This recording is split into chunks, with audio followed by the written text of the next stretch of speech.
Aussi une terrible agression au Maroc, son pays, pour Much Loved encore, son nom utilisé pendant quelques mois comme une insulte, et puis l'exil en France, loin des siens. Après les menaces, Loubna Abidar a décidé d'y faire face. Sa nomination au César, sa vie au Maroc, son séjour forcé en France. Loubna, l'exil et la gloire, rencontre réalisée avec Thibaut Dupont et Pauline Louvet.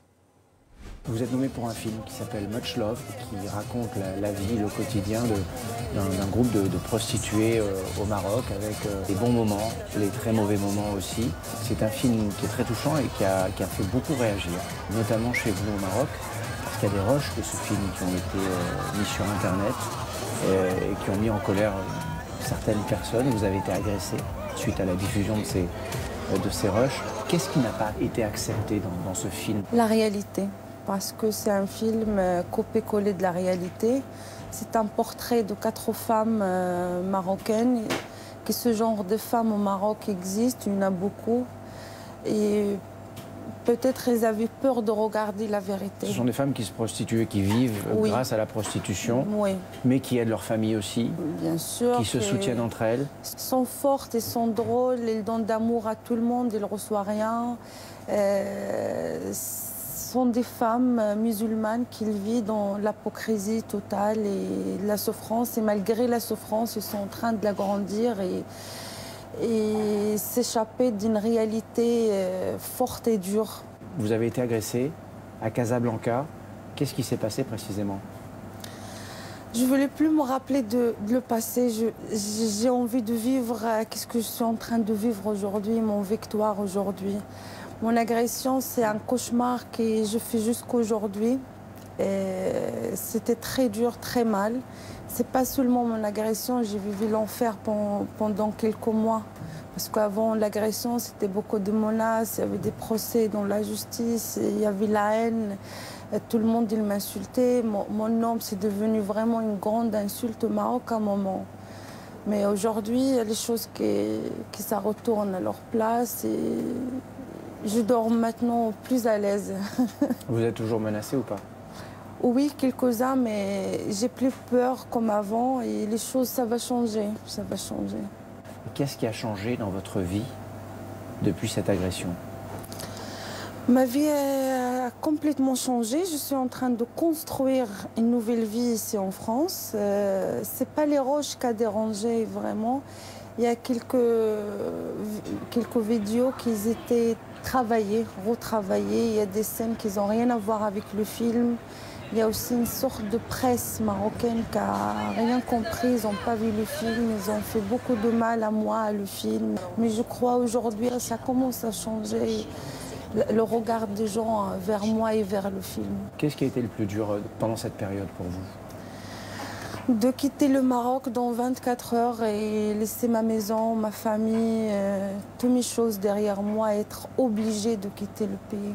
Aujourd'hui, vous vivez en France, en tout cas provisoirement, mais vous vivez en France. Votre vie en France, en quoi elle est différente de la vie que vous aviez au Maroc? Aujourd'hui en France, je reçois beaucoup d'amour, beaucoup de respect que je n'ai pas trouvé dans mon pays. Et aussi, j'ai la chance et l'opportunité en France d'avancer et être libre. Et tout le monde il peut écouter ma parole autant comme une femme que je ne peux pas faire là-bas. Vous n'aviez pas l'impression d'être une artiste, une actrice libre au Maroc? D'une sorte, oui. Je ne peux pas sentir que je suis libre, ni le respect de bout d'un moment. J'ai perdu le respect total. Jusqu'à mon nom, c'est devenu une insulte pour les autres femmes. Et ça fait hyper mal quand tu fais une chose avec amour et tu cherches une chose et tu reçois le contraire. Ça fait vraiment hyper mal. Est-ce que le Maroc vous manque? Beaucoup, beaucoup. Ma maison, elle me manque, mes habitudes, mes voisins à la Médina, ma mère, ma fille qui est toujours là-bas. Tous les petits détails, les odeurs, le soleil, tout ça me manque, mais je suis obligée de rester ici. La nomination au César, vous l'avez appris comment? J'étais dans un train et pour moi c'était un mensonge. Je croyais que c'était une caméra cachée où il voulait me faire monter le moral. J'ai pleuré, j'avais la fièvre pendant 3 jours. J'ai tremblé, j'ai pas accepté, ma tête l'a pas accepté cette vérité, quoi. Pourquoi? Parce que j'ai jamais rêvé. Je reste une actrice marocaine et c'est les Césars. Les Césars qu'on fait 20 ans, 10 ans, 30 ans de carrière, on peut rêver qu'on fait des films francophones, des films français. Mais pour une actrice marocaine comme moi, même pas osé de rêver un jour. Est-ce qu'on se prépare à cette cérémonie quand on est une jeune actrice comme vous, qu'on a connu ce succès très rapide aussi?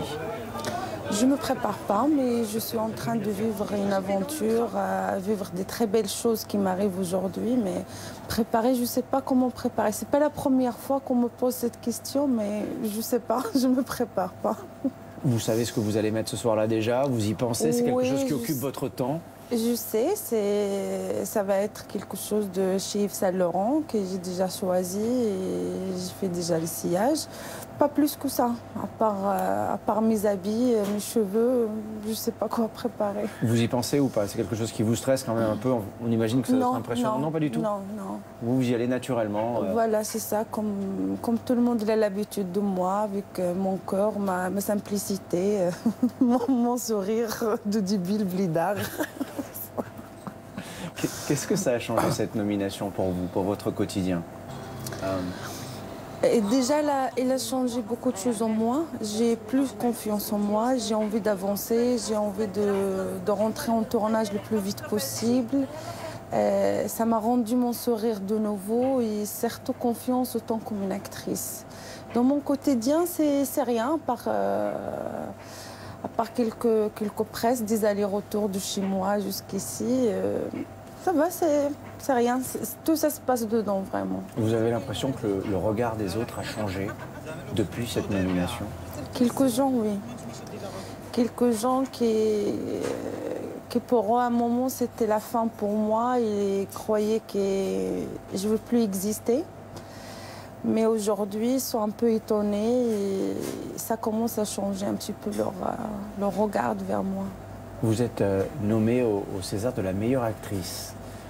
Sont également nommées pour cette catégorie Catherine Deneuve, Catherine Fro, Isabelle Huppert, Cécile de France.